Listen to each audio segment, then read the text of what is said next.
Welcome back. The home stretch here on Inside the Paint, coming off 3 Heat losses in a row, which is not used to hearing here. But Ira, you mentioned second time this season, yeah.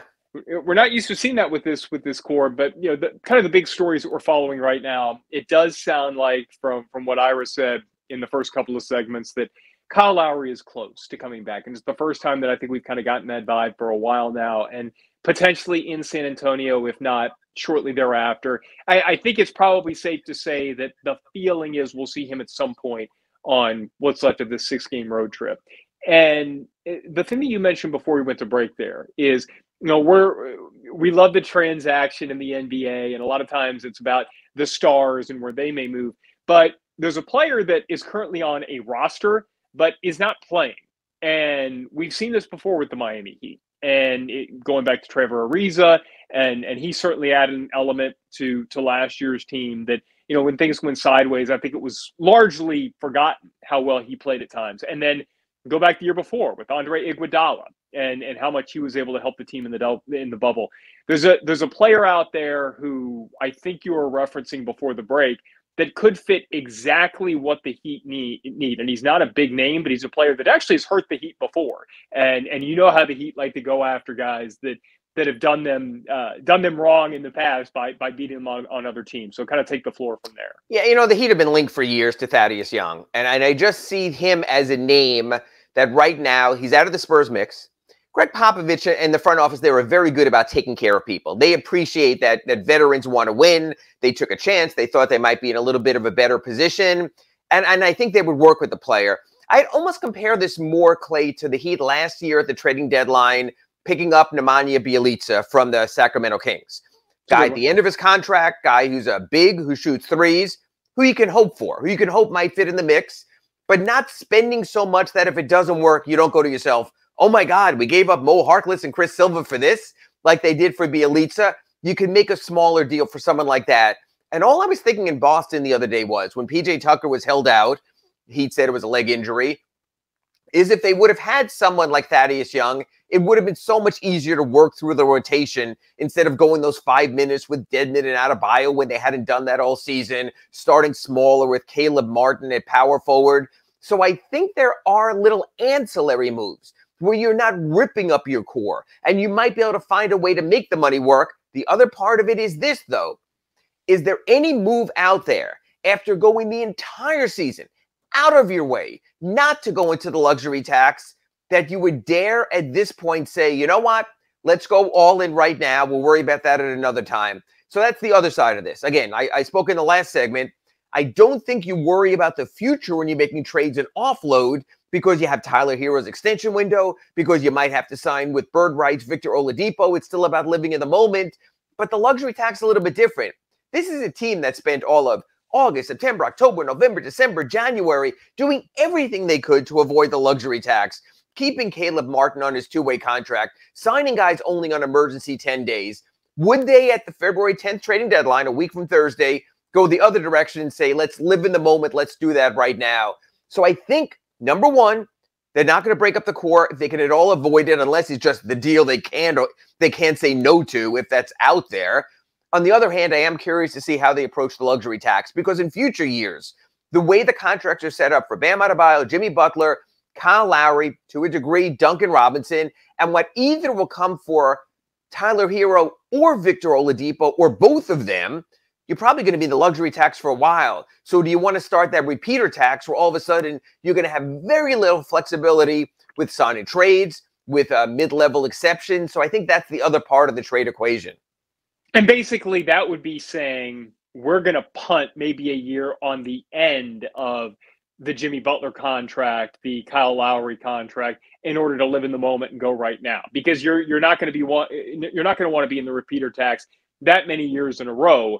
But look, Mickey Arison has made this very clear. When he has a team that he feels like can win a championship, he's fine with that. Like that's when you kind of make that financial sacrifice in order to kind of be on that level. I want to stick with Thaddeus Young for a second, because sure.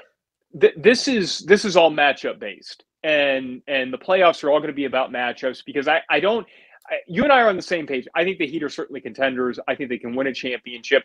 The Suns scare the daylights out of me, and yet you just beat the snot out of them on your own home floor, and you actually beat them in Phoenix as well. So, like, I feel like this team can beat anybody, but there are a couple of matchups that scare me.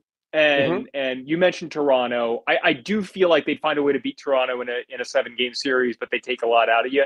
Right. The one that I'm really concerned about is Cleveland.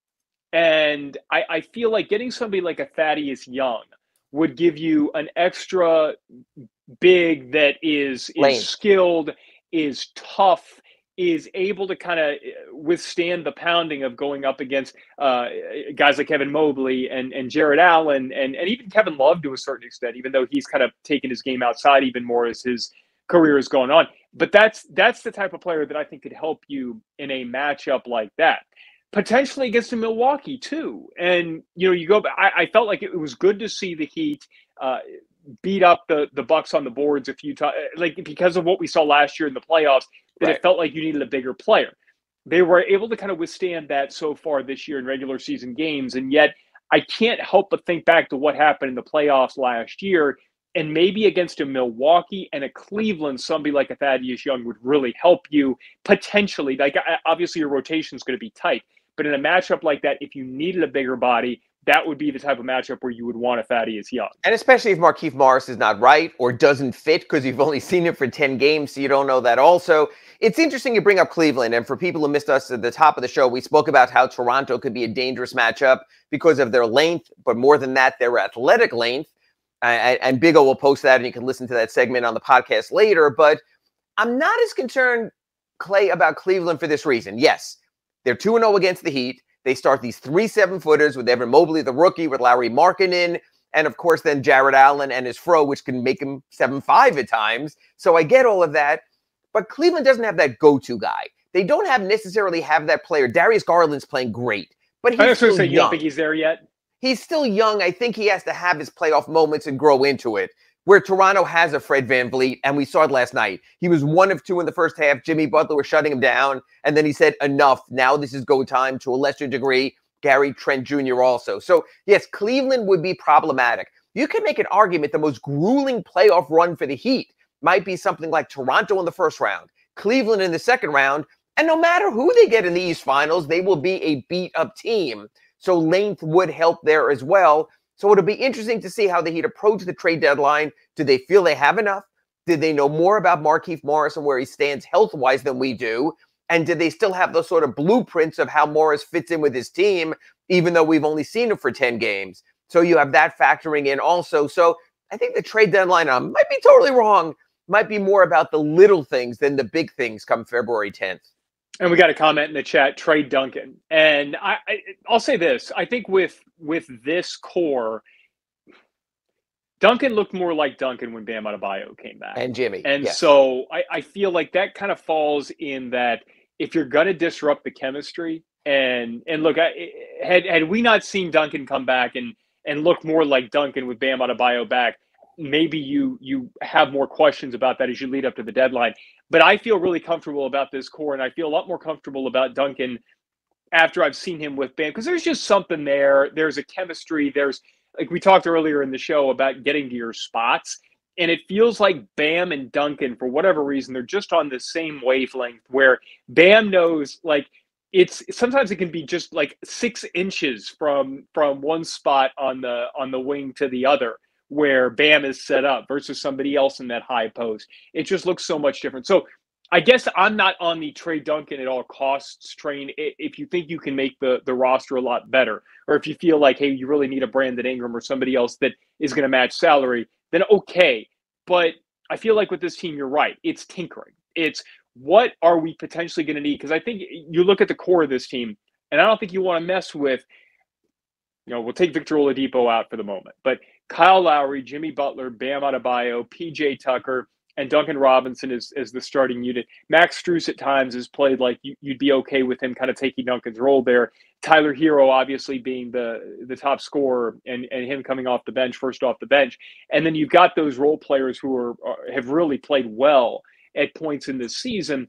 I don't know that you want to mess with those top 6 or 7 unless you can say definitively this makes us better, and it's not going to disrupt the chemistry that we've seen with this team when it's all together. Now, if something happens and Kyle Lowry comes back on, let's say he comes back on Thursday, and they don't look anything like what we saw earlier in this year, there are questions about maybe that was a ruse, or then maybe you revisit this.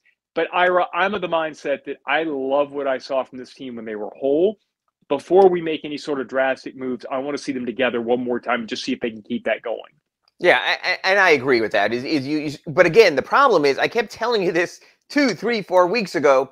At least by the February 10th trading deadline, we'll know who they are. I was wrong. I didn't expect Kyle to miss all this time. I didn't expect these other injuries to come into play. The other thing with Duncan that is concerning, and I agree, Clay, once they got Bam back, and then once Jimmy was back in that alignment also, you saw sort of the 2020 playoff heat and the dynamic they had and how Duncan would occupy other people. So I get that. Clay, here's what bothers me, though, about Duncan, or concerns me, I guess is a better word, is this. The inconsistency is that, yes, he's gotten his shooting percentage up, but there's still nights like last night, the 1 of 6s. It's been a wild Duncan Robinson ride, even over the last month with Bam Adebayo back, where he's 4 for 8 in one game, and he's making 5 3-pointers, and then he's going scoreless, and then he's 1 of 6. That's not something we'd really seen during the best of Duncan, are these wild swings in his up and down.